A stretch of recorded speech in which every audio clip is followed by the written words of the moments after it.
Well, as COVID cases continue to rise here in the U.S., we've been focusing in on booster shots and the timeline there, and the Biden administration is set to pull forward that timeline for approving booster shots, according to multiple reports there. And for more on that, I want to get to Yahoo Finance's Anjalee Khemlani, who's been looking at that one for us. Anjalee? That's right, Zach. A report from the Wall Street Journal that the Biden administration is looking to approve that booster based on a 6-month timeline, pulling it back from the initial 8 months that was announced.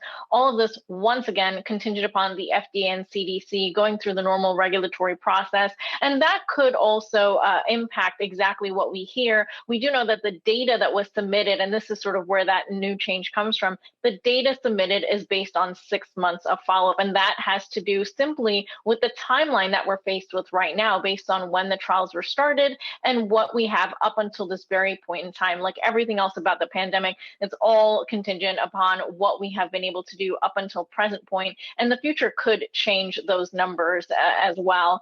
Meanwhile, looking at COVID hospitalizations and generally cases around the country, really concerning trend when we look at pediatric cases. Of course, it follows in line with what you might expect when you look at vaccination rates in some states. Those with the lowest vaccination rates are reporting the highest numbers of pediatric hospitalizations, setting the tone, a really somber tone, and possibly a very sad one for the rest of the year. We know that with schools reopening, health experts have been very concerned about the impact of COVID-19 cases and the spread of the virus on kids because they are still in an unvaccinated age group. And so looking at from that perspective, it's really a really bad trajectory. And looking at fall and winter, experts expect this trend to increase. Back to you.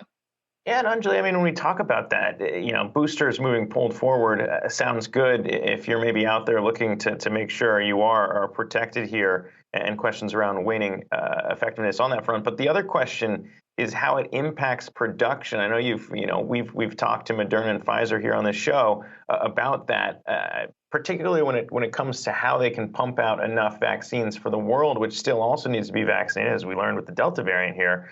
How does that all look in your eyes as you kind of assess how boosters being pulled forward might impact production abilities? Well, you're touching on a really important point that is actually a huge topic of debate within the healthcare bubble right now. I've heard experts say everything from these boosters could be just, the last one that we see for a while, or it could be something where it's annualized. And the answer to your question depends on that. And again, going back to the point of we don't know, what this virus is going to look like a year or two from now, or how protection lasts, because we only have data up until certain points. That's going to all play a role in how boosters are determined and how they are released. When it comes to the other part of the argument, a lot of experts are looking at how the distribution is happening, whether it is based on the doses we already have purchased by the federal government here in the US and boosters being a way to distribute that, or whether or not they should be donated globally. And that's sort of one of the things that is a chicken and egg, because if you are boosting right now in the US, it doesn't necessarily provide that confirmatory protection when it comes to globally the idea that more people remain unvaccinated and therefore could give rise to more variants, possibly that worst case scenario where a variant escapes the vaccine. So it's a lot of moving parts and no straight answer, unfortunately. All right, Anjalee Khemlani bringing us the latest there on that front. We'll see how it all shakes out, but at least a timeline pulled forward there on the booster front.